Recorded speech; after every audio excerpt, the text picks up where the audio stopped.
This is really going to be an individual style question, because there is some theory that we can apply that is scientific.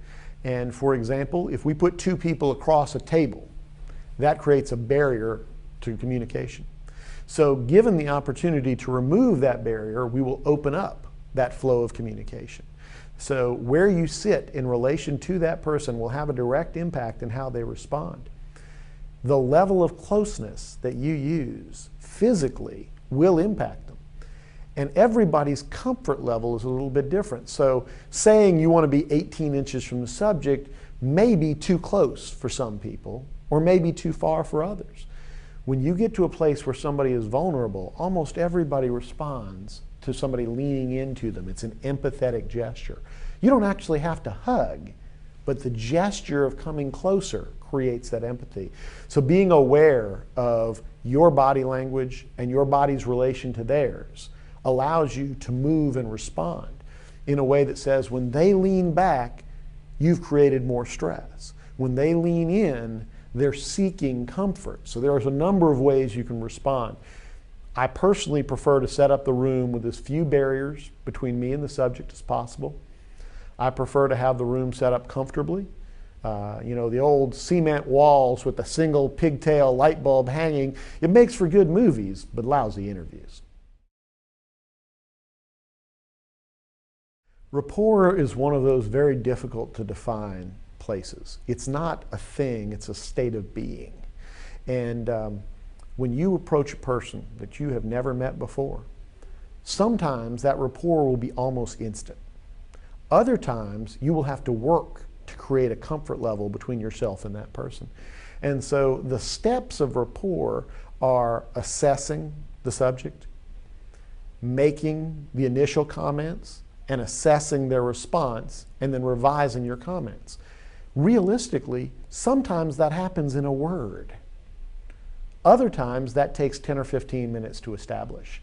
So it's not as if there is a series of things that you do, it's a place you get.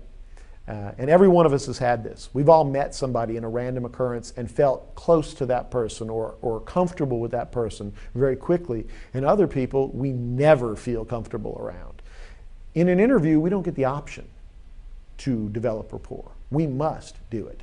I can't make you do something different, so I have to change myself to create that level of rapport with you, whether that means my body language, my facial gestures, my tone, making it harder or softer in order to get to that place of comfort. It would be great if we could give you a tick list that would say, check this box, and if you go through these steps, you will have rapport, but that's not really what it's about. Rapport is not about the other person. It's about you.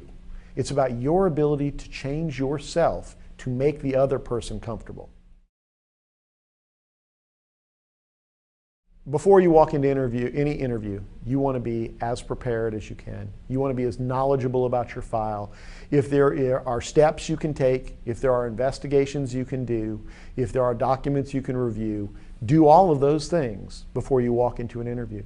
You don't interview people and then do research. You do your research and then conduct your interview. In going into an interview, you want a place, time, and location that's appropriate. So it needs to be a room that is neutral but authoritative. A conference room is often a great place to do an interview. A bedroom is a horrible place to do an interview. You want a time. If your subject goes to lunch at 11:45, you don't start an interview at 11:30. He'll be looking at his watch the entire time. If your subject picks up her children at 3:45 in the afternoon, you don't start an interview at 3. Again, you're not going to be successful. So your time. And as you think about what you should scratch, the mistake that too many people make in an interview is trying to prove their case to the subject. The purpose of the interview is to get information from the subject, not give information to the subject. So you have to pick in advance what documents or evidence you're going to show the subject in the interview, if any, before you walk in the room. The rule of thumb that I advise is no more than 5 pieces of evidence, no matter how long the interview is. Because if you can imagine a payables fraud, where we've got a fraudulent invoice, a check request, a payment authorization, a check, and a canceled check that make up the cycle of that payables fraud. If I show you any one document in the cycle, your mind will show you the rest of the documents. So I have to pick those documents that are most effective in showing you that I know without showing you how much I know. Props are very important for setting the stage for an interview. One of the most effective things you can do when you're setting up a room for an interview is walk in with a banker's box with the word evidence written on the side. The subject will spend his time looking at that box and wondering what evidence you have, even if you never open the box. Another key is to manage the suspect's fear. And I don't mean fear that you're going to hurt them or harm them. I mean fear of the unknown. And so if you have a binder of your case documentation, go get colored sticky tabs and put them on several dozen pages in the binder.